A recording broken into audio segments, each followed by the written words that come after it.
Dear God, you grace us with your ever-defying presence. Please kill him for me.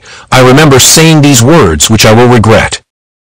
Dio della Pietra rose from its shrine where I could feel its overwhelming presence. The rocks which were imbued with Dio della Pietra energy began crumbling into the center statue. A massive stone god appeared before me.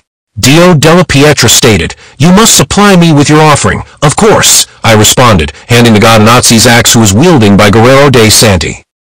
The god put its hands together in a praying pose before an enormous surge of aura came from the mouth of the beast. "Lorenzo will die today," the stone figure said. Pietra did the prayer of the gods which reaches past the stars and night sky, killing Lorenzo in a single instance. "Now you must pay tribute," the god declared. "I swear I already did. Was the axe not fulfilling enough?" "No, it was not. Now you must die."